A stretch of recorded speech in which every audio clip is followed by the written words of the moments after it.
and is also a group leader at the Institute of General Mechanics with the university. With strong academic foundation from the University of Stuttgart and Shivaji University Kolhapur, he brings a rich blend of global education and research excellence. His research focuses on advanced materials such as silica aerogel, aerographene, and biomaterials like spider silk, using multi-scale computational modeling approaches. Dr. Patil has an impressive portfolio of high-impact international publications and has presented his research at leading global conferences across Europe. He has also received prestigious recognitions, including Hilti Scholarship and international research funding supports. In addition to research, he actively contributes to academic mentoring, guiding master students and fostering international collaborations with RWTH Aachen and Indian institutions. His expertise span computational mechanics, molecular dynamics, and advanced simulation techniques, making him distinguished voice in modern engineering research. Please join me in warmly welcoming Dr. Sandeep Patil. I request Dr. S.S. Patil, HOD CSE RIT, to welcome Dr. Sandeep Patil, sir.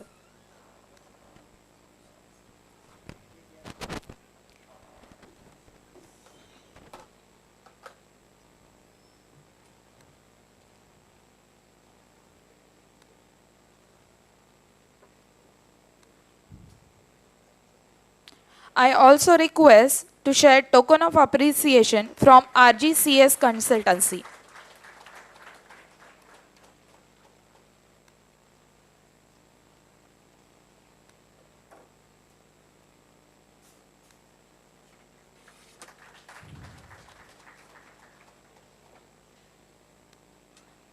Dr. Patil, stage is yours.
Yes.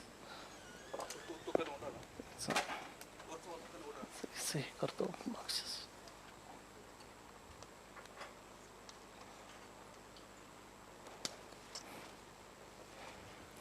okay.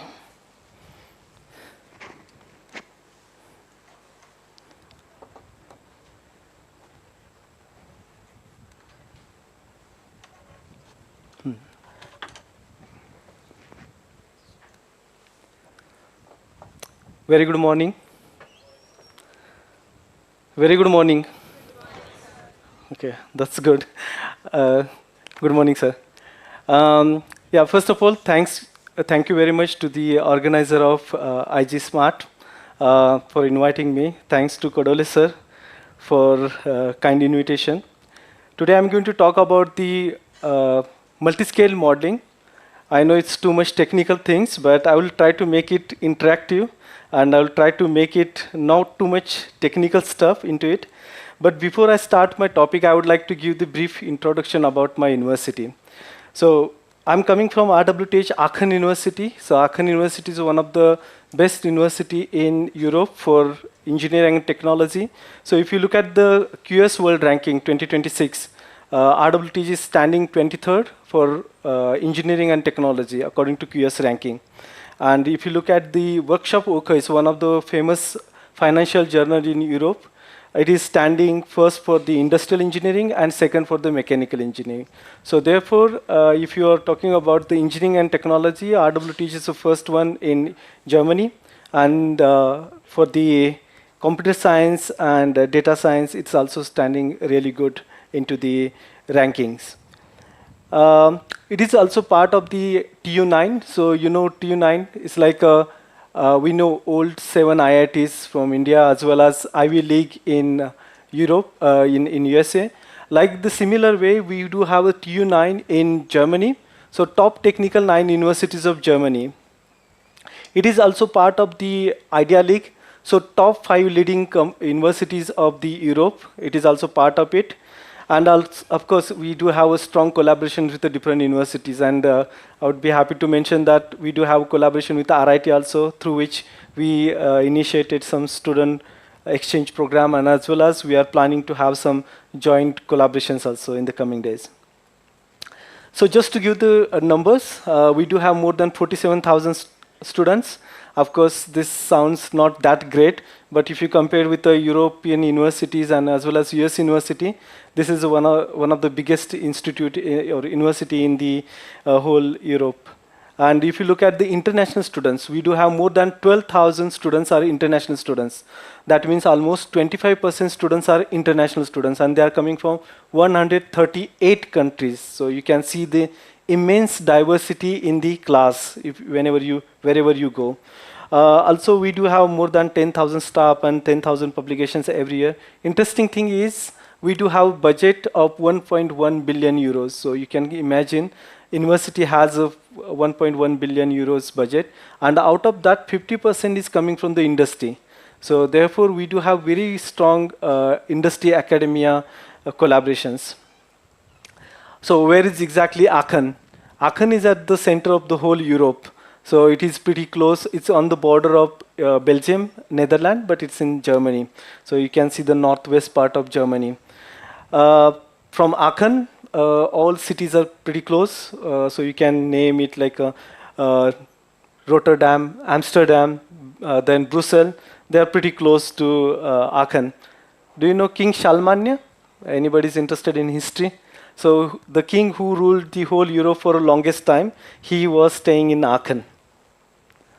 Okay, so I'm representing India office. So I'm the director of India office. So the India office is mainly responsible for the master's degree program, PhD, postdoctorate. Also, we are interested into industry collaboration as well as in university collaboration. Also, we offer many scholarships and internship also. Okay, now coming back to the hardcore topic of today's talk is multiscale modeling of spider silk. You might be, everyone might have seen the picture Spider-Man. So where you see that lot of strong, tough material, and it is true. Believe me, it's like as good as or as strong as steel. It has a toughness of 10 times toughness than Kevlar. Kevlar, do you know Kevlar is the material used for the body armors. So, and it is used because if someone fired the bullet, it can absorb a lot of energy. So absorption of energy is calculated in terms of toughness. So if you have toughness of Kevlar, which is absorbing the right now the scenario, the all the energies. So if you get the tougher material than this, then it's like nothing like that. So toughness-wise, spider silk has a lot of scope. Also, it is really good having this resilience strength. So it's absorbing the elastic energy. So therefore, we do have a lot of application of the spider silk in a laboratory level. So it's not the real world, but in laboratory level, we can use it for the military defense, so body armor and other things. Also, it can be used for the structural material. Also, it can be used for the bioimplant, so especially eye surgery, where you need really, really small diameter. Having the surgery of the eye, you can use it. Also, it can be used for the replacing the damaged tissues and all. So therefore, this is very interesting material. Okay, so anyone can use it, right, for the all the applications. But the problem is, this material is not easily available. That's the first thing. So the second thing is extraction and making it useful. It's too much efforts and too many people involved. And the last thing is, it's not easy to use it directly without any precursor and the chemical reactions. Therefore, the what Professor Yadav was saying just before, that you need to mimic it, or Professor Lee also said the same thing. So you need to mimic the natural material or natural concept in order to get the maximum outcome of it and use it into the mass scale level. That's what we thought of, and that's how my PhD started. So I worked on a spider silk. So we studied the material at nanoscale level. We tried to go up to the macroscopic level, and we tried to mimic it artificially. So that's where my PhD was, and I would just like to go through the very fast what basic method we used. We used molecular dynamic simulations. Also, we used finite element methods, and this combination of both, we studied the modeling and simulation of spider silk. Just to give the brief idea about this, the molecular dynamic simulation. So it's nothing but just the particle dynamics. So when you have particles, they are interacting with each other, and this is how they form the energy. If you try to change something, you require a lot of energy. And this is how the molecular dynamics works. So whatever the Professor Yadav was saying about the energies and everything, it comes from here. So this is how they work.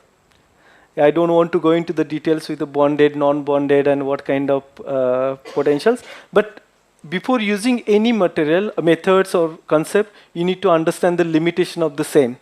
So therefore, the limitation of the quantum mechanics, or for that matter, molecular dynamics simulation, you need to understand the limitation. Limitation is, what is the lightest atom in the periodic table? What's the lightest atom in the periodic table? Hydrogen, right? So whenever you see the normal material, hydrogen is always vibrating. Of course, everything is vibrating. You don't see it, but everything is vibrating, and they're connected with the particles, and that's how you see the solid. But theoretically, if you look at, they're trying to form the bond and debond, bond and debond. So the lightest atom, what we see is hydrogen. And if you want to catch the hydrogen bonding and non-bonding, you need to have time step lower than that. So 10 raised to minus 15. So if you're dealing with atoms, you need to consider time step of 10 raised to minus 15. Now you're talking about second, millisecond, microsecond, nanosecond. So it's like too much of computational energy. However, it's not too bad now. We do have so many supercomputers, hardware possibility to deal with this simulation. So time scale is not now a problem. Length scale is also not a problem. Length scale means, I think most of you studied the normal finite element method. So one element is interacting with the rest of the around elements. But what happens if you have a lot of atoms into one box? Any atom can interact with any of the atom. So the possibility are like almost all the possibilities, one atom to all rest of the atoms. So therefore, length scale is also limitation. Of course, you can go up to the million of atoms, but not beyond that. So after understanding the limitation, you can use it only at the nanoscale level, not the macroscopic level. That's what the important thing. So therefore, what we did, we considered the material, we scan it into the nanoscale level. What we found is hard stuff, which is called as a crystalline unit, which is of 2 by 2 by 3 nanometer cube, and the rest is like a soft material, which is called as amorphous.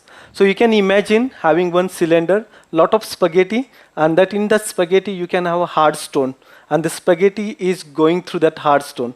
So this is very interesting, because this is like a hard stuff and soft stuff. You try to pull it, hard stuff won't allow you to pull it. If you try to pull it slowly, it might be allow you to pull it.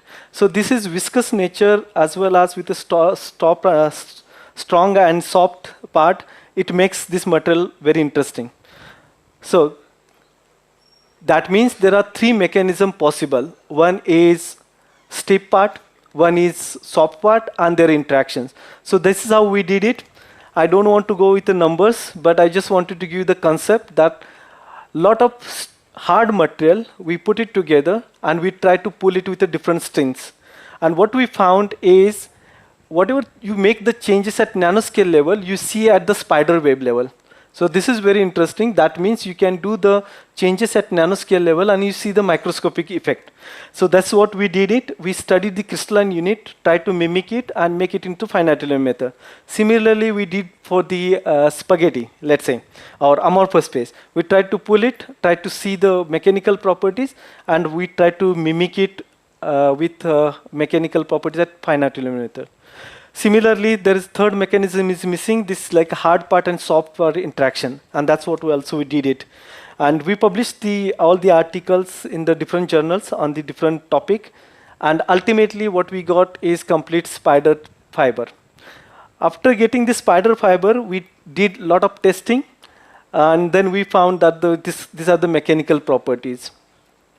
So if you look at the mechanical properties, we found most of them are in relations with experimental part. That's what my question for the Professor Yadav, that if you do it modeling with simulations, you have a lot of scope, lot of flexibility in order to architect the material and in order to see the possibilities. And that's what we see. And okay, so coming back to the real use of this method and multiscale modeling. So many automobile industries, they are trying to mimic this material artificially and try to make into use of like a airbag. So what we did, we studied the airbag. Everyone knows the airbag now. So if unfortunate incident happen, within the 30 millisecond, airbag opens and explodes. So that means someone is traveling with certain speed, it will impact head on the airbag, and that time it get explode. So might be it's saving your life, but there might be a lot of things happen, like a neck jerk, whiplash on your face, as well as some serious injury on the head. So things happen.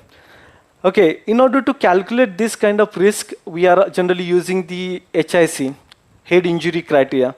So what we did, right now people are using nylon 66 airbag, and what we are proposing is spider silk airbag. So we tried to calculate the HIC, and we found that amazingly interesting results from the airbag, and this is because of mainly the toughness of the material, resilience energy, and also the strong and stiff combination of the same.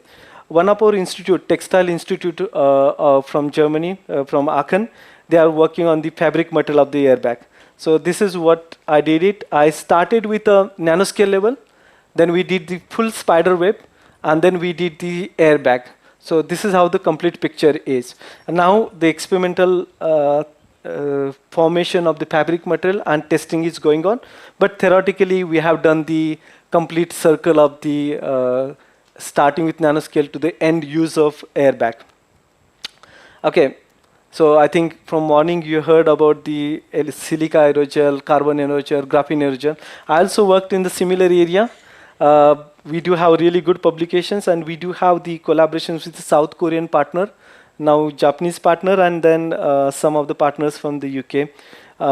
So aerogel, anybody has an idea about the aerogel? It's a very interesting material. If you look at the material, and if you take it in your hand, you feel like nothing is there. So exclusive bulk density is lowest compared to any other artificial material. Also, if you look at the thermal conductivity, you can even put a burner on a thin slab of the aerogel. You won't find the heat transfer to the soft material or the top. So thermally insulated almost. Also, its acoustic velocity is the lowest compared to any other material. There are many applications people have done in the near past. For example, NASA's Mars rover, then also the insulation of the aircraft. Now they are using it especially at the door, this aerogels, as well as it can be used for the drugs delivery as well as cushion pump. So there are many applications of this material. One can do it. However, what you see from the morning, this is like all experimental. Nobody studied the modeling and simulation, and there was a scope. So that's what I did it. I did it with the modeling and simulation. So modeling and simulation, what you are doing it chemically, you can just mimic it. artificially on computer with the computer simulations, and then you can see the outcome. You can change it, you can do it with variety of stuff, and then you can see the outcome also. So interestingly, what we did form the material. We did carry out all the tests like a cyclic loading, as well as we did also tensile compression, all kind of tests. And what we found is, interestingly, all the properties of this material is exactly matching with the experimental results. Why do you think this is happening, even though we are doing on a modeling level? Because the nanopores, what you see in the silica aerogel or carbon aerogel or graphene aerogel, they're exactly same size as that of the real world. So therefore, if you have same structure, doesn't matter you are dealing with a nanoscale level model or macroscopic level model. So this is what interesting. We did one more thing, which is a shock response. So do you know NASA's mission of the space, where they collected the dust from the Mars? This is where you see that shock response was important, because you never know what speed of the particle is coming and impacting on the silica aerogel. Therefore, many people studied the shock response, and we did the same, and we tried to see that these are the shock front. So when it's impacting, it's transferring the shock wave to throughout the material. And interestingly, with many people, what they have studied experimentally, we found our work is exactly giving the same results. So this was from the modeling perspective. Also, we studied the glass reinforced silica aerogel. Also, we studied the carbon nanotube silica aerogel. You won't find many people working in the carbon nanotube aerogel, because carbon nanotubes itself is very expensive. And incorporating those carbon nanotubes into the silica aerogel and getting the results outcome of it and using it is very difficult. But using molecular dynamics simulation or computer simulation, you can do whatever you want. So if you see the results here at the bottom side or right side, you can see the black dot. It's pretty close to 0, 0. So this is what the native material. Even though you add 2% of carbon nanotube, you see the immensely or significantly increase in the elastic modulus. This is what the strength of the computer simulations. So without doing any experiments, you can do this, and you can see that power law, which is our quadratic fits, which is completely fitting it well with our simulation results. Also, we studied the graphene aerogel. Graphene aerogel, where you find 99.99% porosity. So you can imagine it's like 0.01% solid. So this is what we have seen with these simulations. We have also worked on different topics like fracture, brake pad, and many other topics in Aachen. Our work got a lot of attraction among the different people. So you can see that some of our cover stories and cover pictures for some of the journals. For example, Advanced Theory and Simulations, Wiley, as well as MDPI, Surface, the 2020. So therefore, I just wanted to conclude those material, for example, nacre, for example, spider silk, or like that, there are many materials which are starting their building blocks at nanoscale level. So whatever you do at the macroscopic level, if you change something at nanoscale level, you see the impact. Therefore, it is interesting to study the material at nanoscale level itself, and then you can predict the mechanical properties at the macroscopic level. Even nacre is like a brick and mortar structure. It's very interesting, and therefore, I would always recommend, if you see something like that arrangement from the nanoscale level, I would highly recommend to study from the nanoscale level to macroscopic level. Of course, we are working on the different topics also, like developing the bridging the gap between the nanoscale level and macroscopic level, bridging the two theories together, and also the hierarchical structure of the nacre and other things also. With this, I would like to say thank you very much for your patience, and I would be happy to answer your questions. Thank you.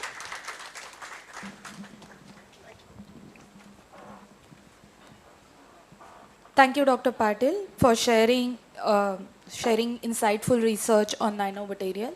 We are taking questions now.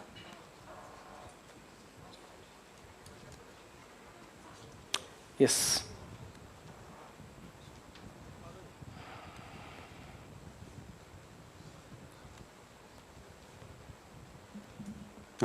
Hello, sir. Hello. My name is Yasin Jalwadi, and it's a very nice session, and it is very nice to listen the continuum mechanics and this multi-scale modeling. Sir, what is my understanding regarding this, that modeling at the nanoscale? Usually we go for assuming the traction separation law. It may be a Zhu-Needleman potential function, or it may be a Tersov potential function. So using this function, we are going to mimic it, then finally derive stress and strain, and that is being implemented in the finite element method. But the major problem over here is stability of solution. So the solutions many times at the peak point when the tangency is going to change, it will drop down. To maintain the numerical solutions at this level, it is very critical. So I would like to know how you deal with such situations. Yes, I think you are talking about the real Pakistan. So many people put a lot of theories interestingly in front of different scientists. So my idea is always I understand the material first, whether it is possible to do the multi-scale modeling of the same, considering the structural and properties combination. If it's starting from the nanoscale level and it's like a building block like structure, then I will go for the multi-scale modeling. Otherwise, I won't go for the multi-scale modeling. Of course, some of the materials, it is better to understand at nanoscale level what's happening, nano behavior, it is interesting. But if you want to go for the multi-scale modeling, it has to be with the building block, one thing.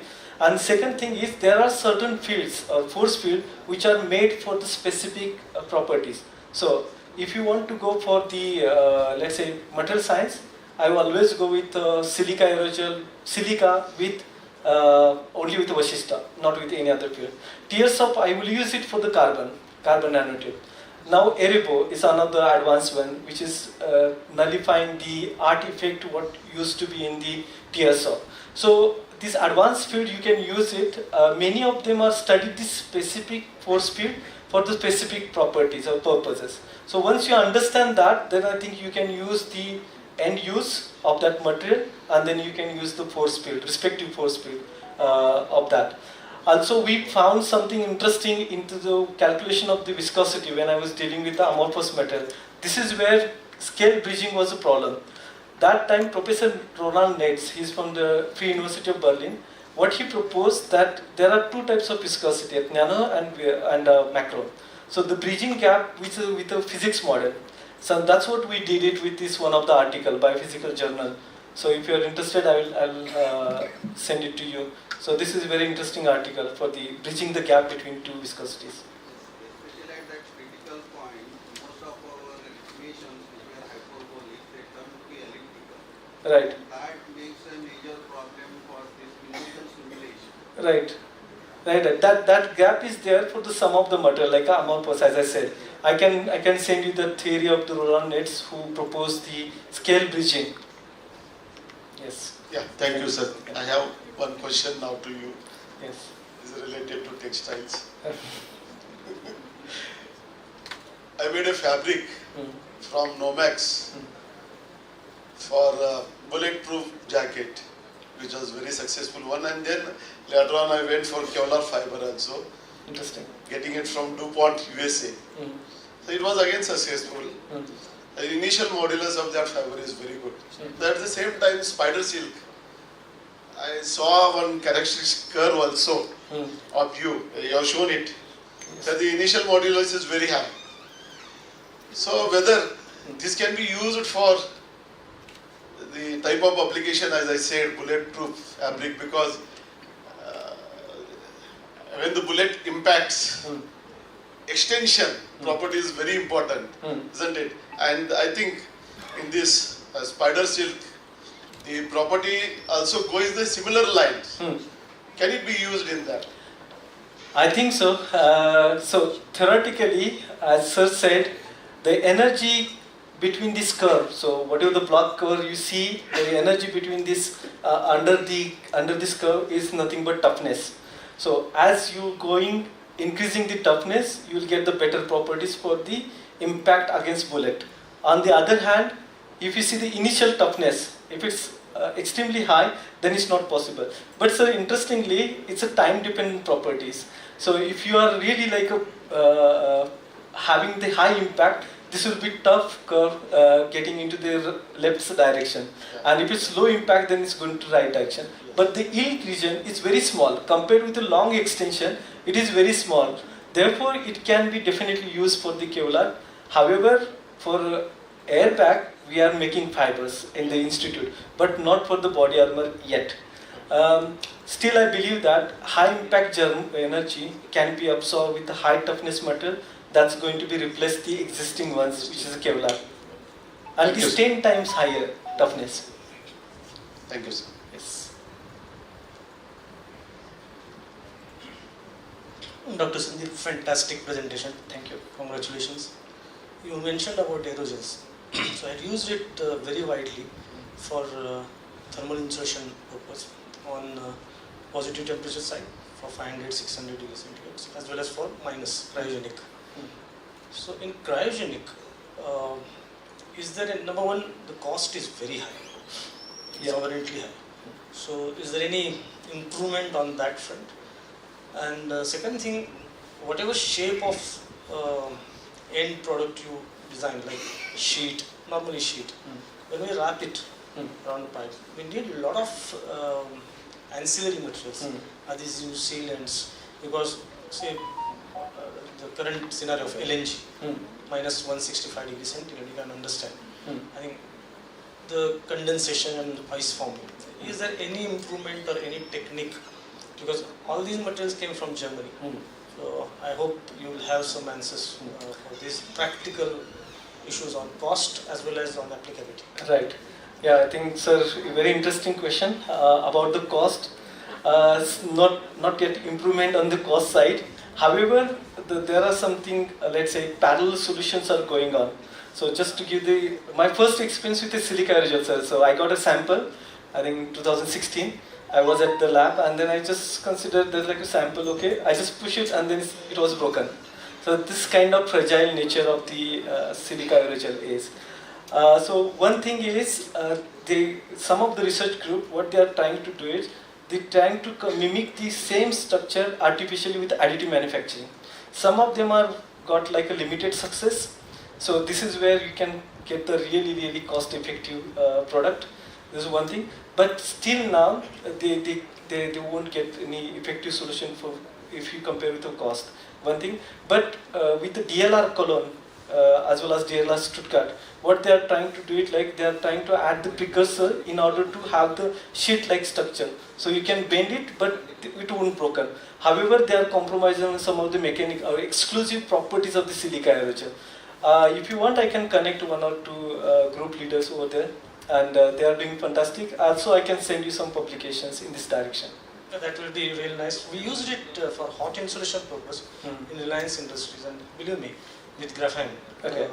And it really saved billions of dollars. Because in a typical grassroots refinery, you save 5,000, 3,000 kilometers of insulated pipelines. So that was, I think I agree with you, because every application and we need to compare, but then cryogenic, it will be a really big market.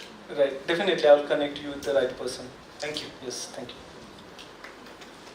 Yes, thank you very much. Thank you so much, Dr. Patil.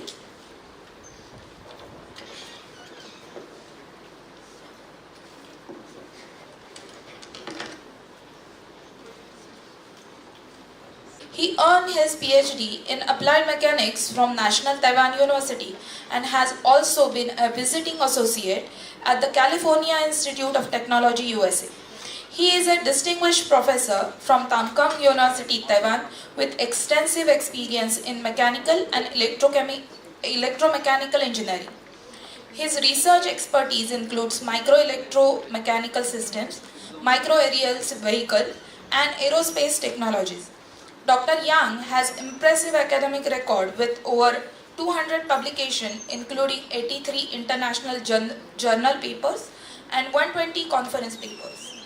Along with multiple patents and books, his research work has received more than 1,500 citations globally. He has held several prestigious leadership roles, including editor-in-chief of the Journal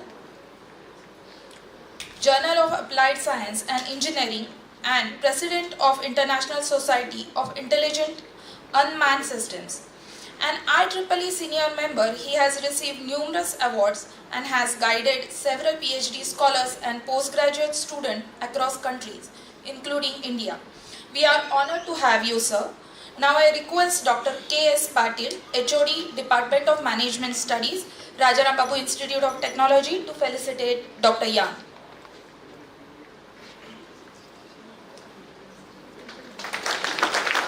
I also request Dr. Anil Kumar to share token of appreciation from RGCS Consultancy to Dr. Yang.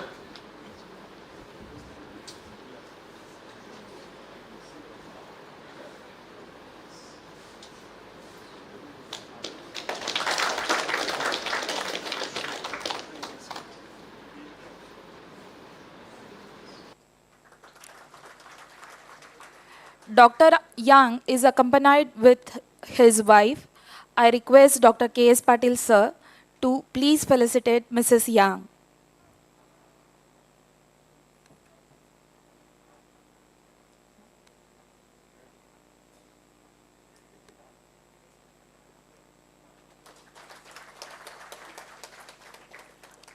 Thank you so much.